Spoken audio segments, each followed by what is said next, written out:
You ever ask somebody for relationship advice and they give you an answer and it's like, it's very clear and abundantly clear that you've never had a successful relationship in your life because that is some of the worst advice I have ever been given? The goal in today's episode is to do the opposite of that. We just talked on the last episode about an optimal stopping problem. The number one thing I've learned is that if you have core beliefs, core values, and core goals in conflict, it's going to be very, very hard to grow together and not apart. Next Level Nation, today for episode number 2135, the number one lesson from 5 years of coaching couples. I didn't do that. That wasn't me. I coach podcasters. And I've been coaching podcasters for 5 years, which has been wonderful. But Alan and Amelia have coached couples for the last 5 years. Almost 5 years. Almost. I rounded up. Almost 5 years. Well, if it's 4.5 or over, it's 5 years. It is over 4.5. 5 years it is. Okay. You kind of gave it away in the fucking cold open. Okay? I know. That's what I do, baby. So do you want to use, is that the number one lesson or do you have a backup 100%. Lesson? That is hands down it. So this is the best metaphor I've got. Okay. When I was in my early 20s, I drove across the country from Boston to Los Angeles. And I want everyone to assume Kevin's coming with me on a road trip. We're going to go from Boston to LA, baby. I hate LA. No offense to you in LA. I'm not a fan. It was not my favorite place. Same. Lived there for long enough to know I never want to live there again. But anyways, and for the LA listeners, we're sorry. Well, and also you would probably hate Boston too, so it's all good. All good. So you and I take the same car. And what's music that you love that I hate? I don't know. I don't know if it exists. Yeah, agreed. This is not going to work. I like to listen to sports talk radio. You wouldn't want to vibe with that.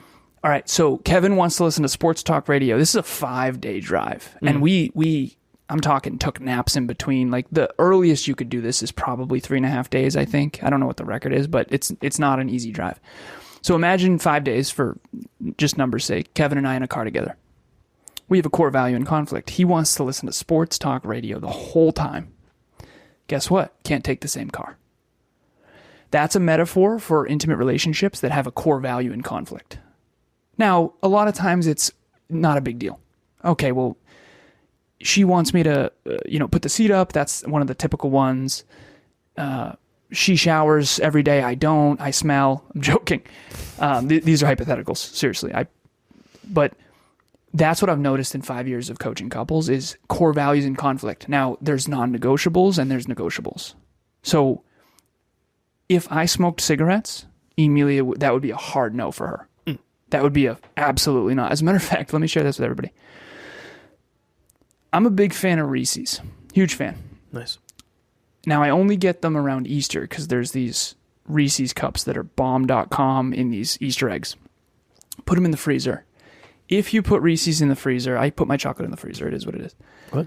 And every time I eat these Reese's from the freezer, it smells like cigarettes for her. Which probably is alarming considering what they're putting in there. But the point is, if I smoked cigarettes, Emilia, that would be a hard no for her. That's a core value in conflict that's a non-negotiable. That will destroy your relationship.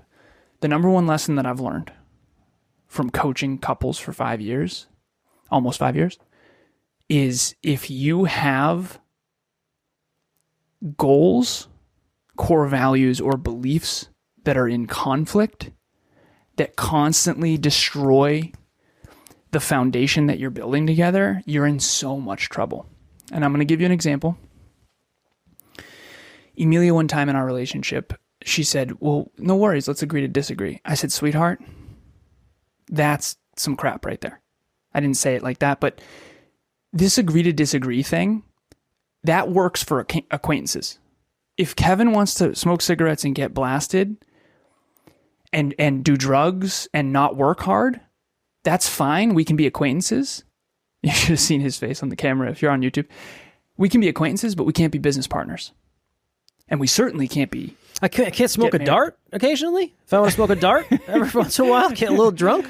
Okay. Brother. No drugs. Let me make my point. Sorry. But let's be real. Let's say I decided to go completely off the rails, stop tracking habits, stop tracking metrics, stop showing up to recording, stop, and just go completely.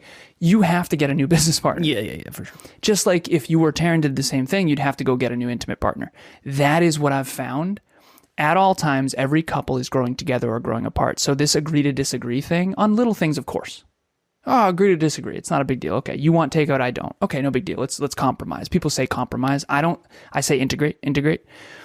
What I've found is a lot of couples tell themselves a story that you can agree to disagree. This is why during elections, and I'm talking just in the U.S., the 2024 election in the U.S., I mean, the divorce rate skyrocketed.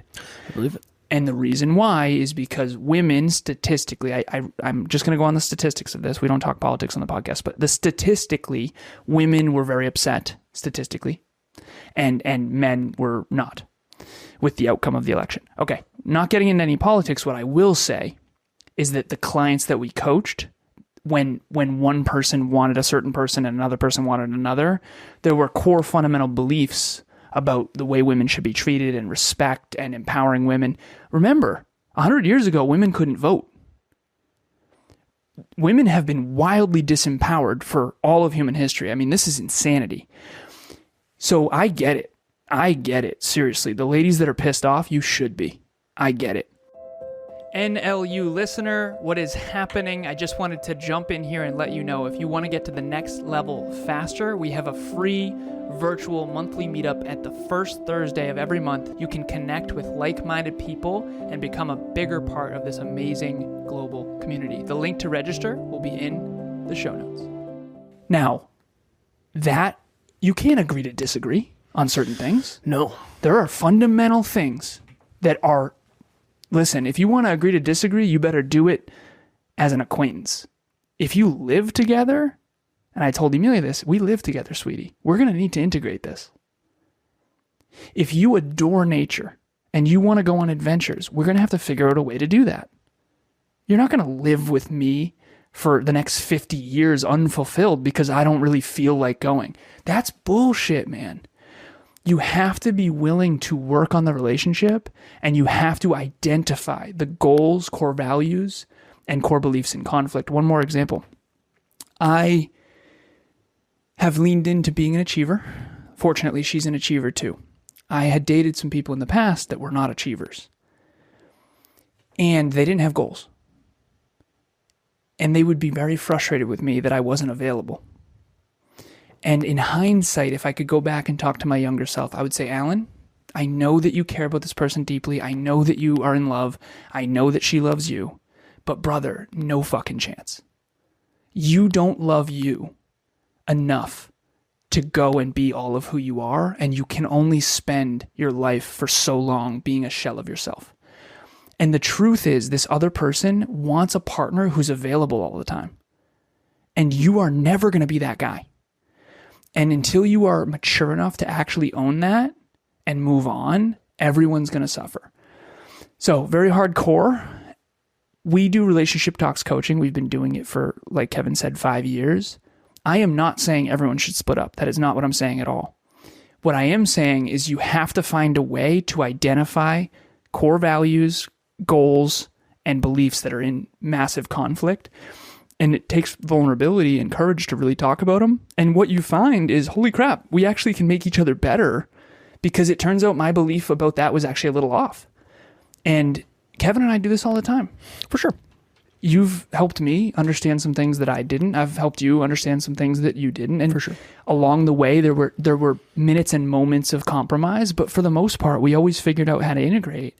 And I talked to Kev very, very openly. I said, brother, if you don't want to work 6 days a week, 7 days a week for the rest of your life, I understand, but I do.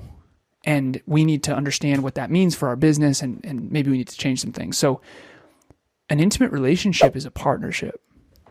And unless you're, in like 3 months of a relationship and you don't take it super seriously, but this is a life partner, and this is someone that you're choosing to do life with. And if there are some massive, massive goals, core values, and core beliefs in conflict, that will butt its ugly head eventually. It just will.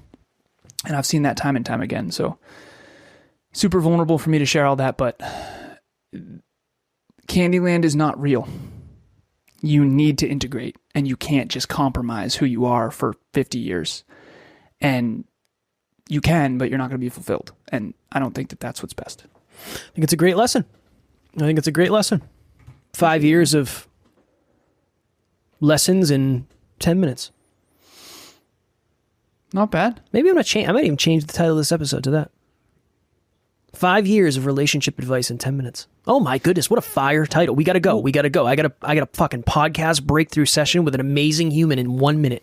What's your next level lesson from what I said? My next level lesson is it makes total sense. Yeah, if I want to order out and Taryn doesn't, or I want a certain thing and she doesn't, it's like, whatever, I'll suck it up for tonight. It's not that big of a deal. It's not going to matter tomorrow. Mm-hmm. If it's going to matter in 5 years, you got to find a way to connect on it, because if it's going to matter in 5 years, it's going to matter to both of you more than it does today in 5 years. Yeah, we call it a wedge, and the wedge gets bigger over time if you don't deal with it when it's small. Makes sense. Cool. All right. Next Level Nation, if you are looking for relationship coaching as a couple, Alan and Amelia do that. What's the best way to connect with you guys? DM me on Instagram at alazarus88 and or email me, Alan at nextleveluniverse.com. All of which will be in the show notes. Just DM me, say Relationship Talks Coaching. The first one's free. Cool. All right. So there's that. And then what else do we have? The Dreamliner. We've been talking about the Dreamliner a lot lately because it is awesome. And we get a lot of really good feedback from people on it. So if you're looking for a sustainable journal, we'll have the link in the show notes for that as well. It's on Amazon. It'll come right to your house. Awesome. Win-win. You don't have to leave the house. You get a new journal. We love that. We love that. All right, cool. As always, we love you. We appreciate you. Grateful for each and every one of you. And at NLU, we don't have fans. We have family. We'll talk to you all tomorrow. Keep it next level. Next Level Nation.